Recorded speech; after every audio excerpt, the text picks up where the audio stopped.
There's a strange pattern that shows up when you study self-made millionaires in America. It's not about how much they earn. It's not about some secret stock tip or a real estate deal nobody else knows about. It's about what they refuse to buy. While most Americans are working 40, 50, 60 hours a week just to keep up with their bills, the wealthy have quietly opted out of 10 specific purchases. Purchases that feel completely normal to everyone else. And by avoiding them, they redirect tens of thousands of dollars every single year into investments that compound for decades. Today, I'm going to walk you through exactly what those 10 things are, why the wealthy avoid them, and more importantly, what they do instead. If you've ever wondered why some people seem to build wealth effortlessly while working the same job as you, this video is going to answer that question. Let's get into it. Brand new cars. The moment a new car leaves the dealership lot, it loses roughly 20% of its value. Within 5 years, it's worth less than half of what you paid. That's not a minor inefficiency. That's tens of thousands of dollars evaporating in exchange for that new car smell. Here's what the data tells us. The average new car in the United States now costs over $48,000. Financed over 6 years at current interest rates, many buyers end up paying $55,000 to $60,000 total for a car that's worth $25,000 the day they drive it off the lot.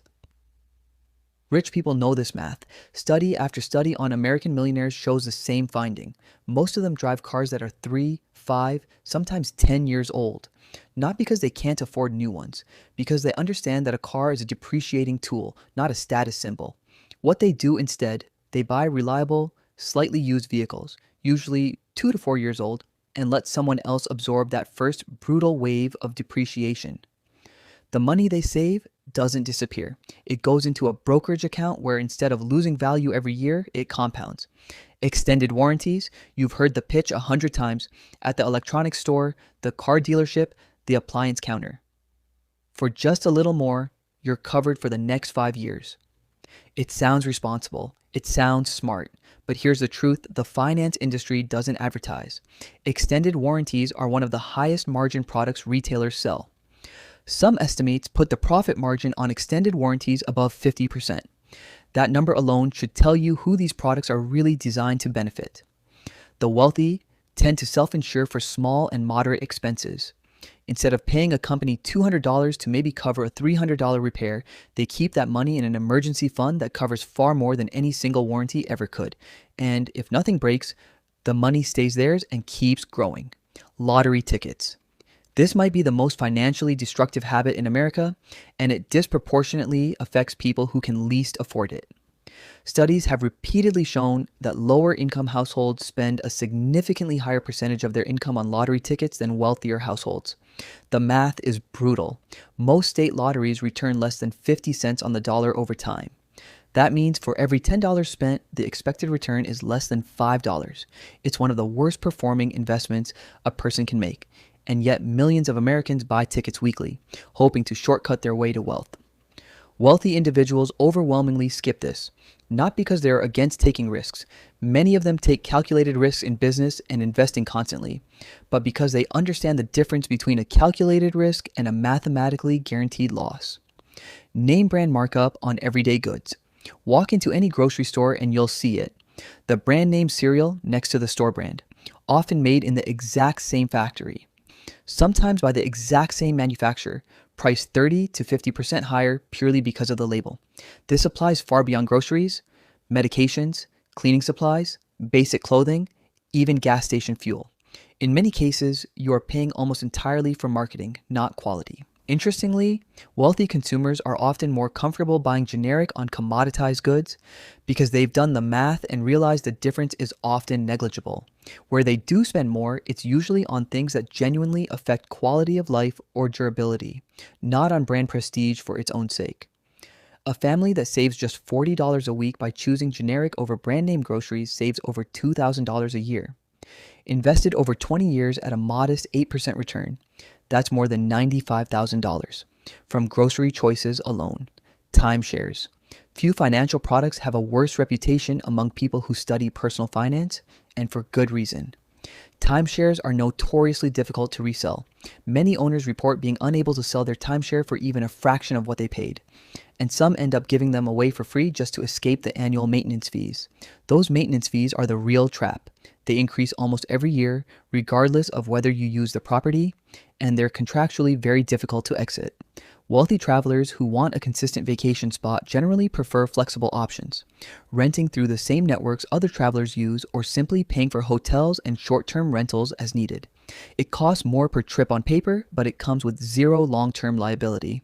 Sixth, and this is one of the most important ones, high interest credit card debt. The average credit card interest rate in the United States is now well above 20%. Let that sink in. If you carry a balance, you are paying a guaranteed 20% plus cost, which is higher than almost any investment return you could reasonably expect to earn. This is the single fastest way wealth gets destroyed for working Americans.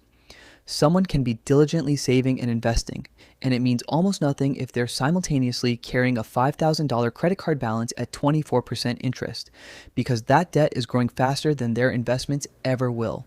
Wealthy individuals use credit cards constantly, often for rewards and cash back, but they pay the full balance every single month without exception.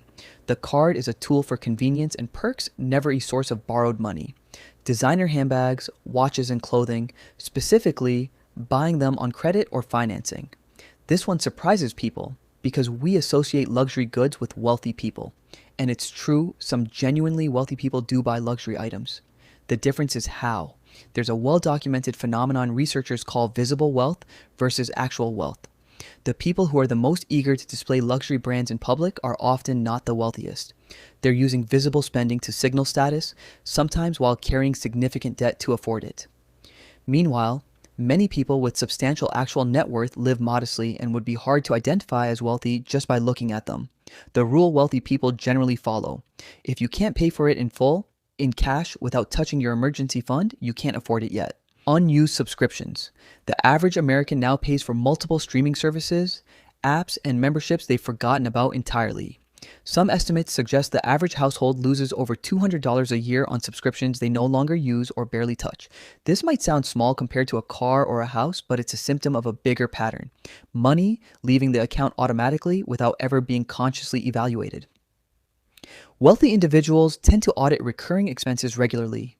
Not because $15 a month will bankrupt them, but because they understand that unexamined spending, even small amounts, compounds into large amounts over time, exactly the same way investments do, just in the opposite direction. Houses beyond their actual needs. This is one of the most American financial traps there is. The belief that a bigger house is always a better investment. In reality, a larger home means a larger mortgage, higher property taxes, higher insurance, higher utility bills, and higher maintenance costs permanently, for as long as you own it. Financial researchers often point to a simple guideline. Housing costs, including mortgage, taxes, and insurance, ideally should not exceed about 25 to 28% of take-home income. Many Americans significantly exceed this, becoming what's sometimes called house poor, technically owning an asset but with almost no disposable income left to invest, save, or build actual wealth.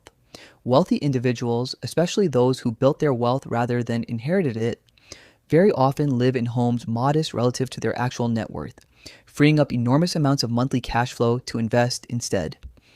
Get-rich-quick schemes, meme stocks chased purely on hype, unregulated investment opportunities, and high-risk speculative bets made with money they can't afford to lose. This is the final piece of the pattern and maybe the most important. Wealthy individuals do take investment risks, but almost always with money and a strategy, not with hope. They diversify, they understand time in the market, beats timing the market, they build slowly using boring, proven vehicles, index funds, retirement accounts, real estate bought with a clear plan rather than chasing the next big shortcut. The irony is that avoiding quick wealth is exactly what allows actual wealth to be built, because slow and steady compounding, given enough time, outperforms almost every high-risk shortcut in existence. So here's the pattern across all 10 of these. It's rarely about earning more money. It's about where the money goes once it arrives. Every single item on this list represents money that could have been invested, compounded, and grown. Instead, it left the household permanently, often to make someone else wealthy in the process. You don't have to eliminate all 10 overnight. Start with one. Pick the one that hit you the hardest while watching this and change that single habit this month. Small shifts, repeated consistently over years, are genuinely how ordinary people end up wealthy. If this video was useful, subscribe to Money Logic USA. This channel is going to break down exactly how money really works in America, debt, investing, saving, and the decisions that quietly separate people who build wealth from people who don't. I'll see you in the next one.